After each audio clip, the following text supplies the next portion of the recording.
All right, so last year, we added several new features to the engine to support foliage rendering, and the Fortnite team used those features to ship Battle Royale Chapter 4.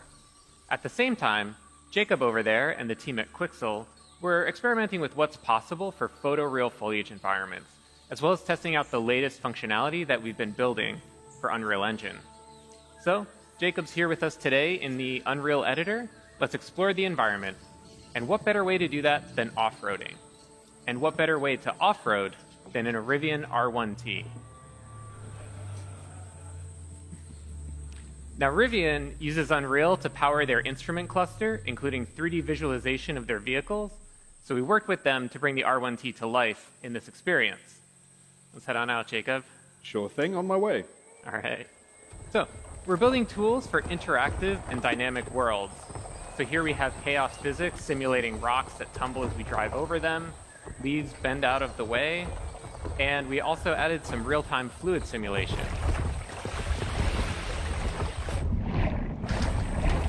We worked with the team at Rivian to set up Unreal's chaos vehicle model to simulate the suspension of the truck and how the electric motors drive each individual wheel.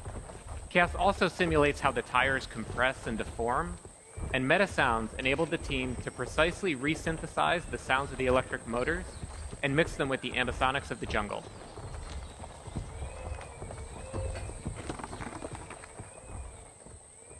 So Rivian provided us with a highly detailed model of the truck, about 71 million polygons that we're able to render in real time thanks to Nanite.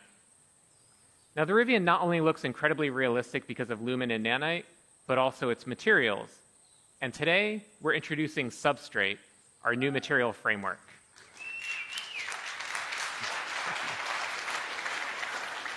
And to better demonstrate it, let's swap the paint out for opal.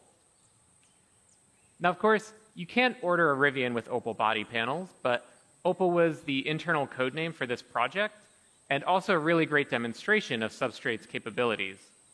The base layer models the iridescence, refraction, and reflections that occur inside of an opal.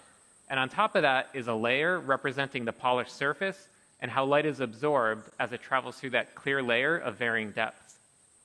And now we can add back on the dust and dirt layers.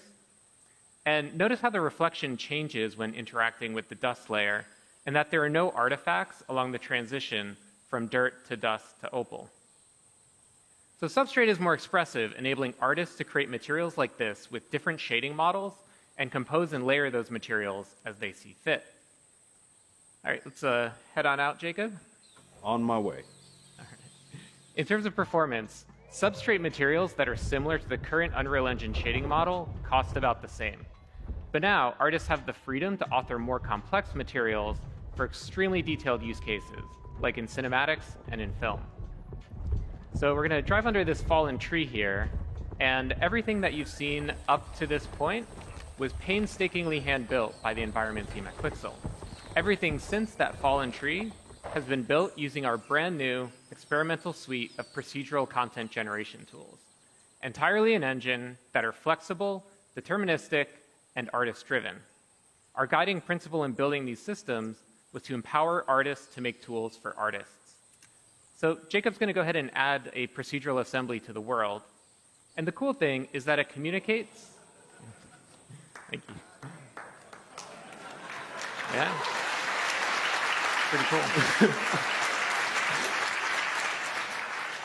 And the cool thing is that it communicates with other nearby procedural elements in the scene, like the creek bed.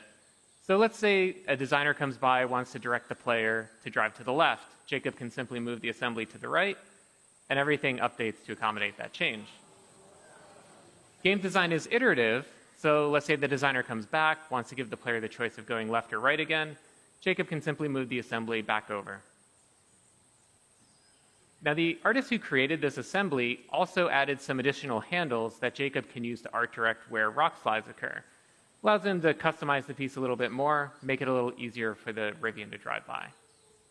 So we started by handcrafting that original part of the level to set the visuals and art direction for the entire piece, and then built out procedural tools that allowed the team to create a much larger play space much more quickly.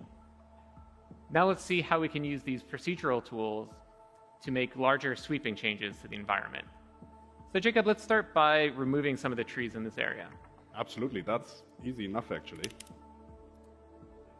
All right, a little too much. Let's add some trees back in. Okay.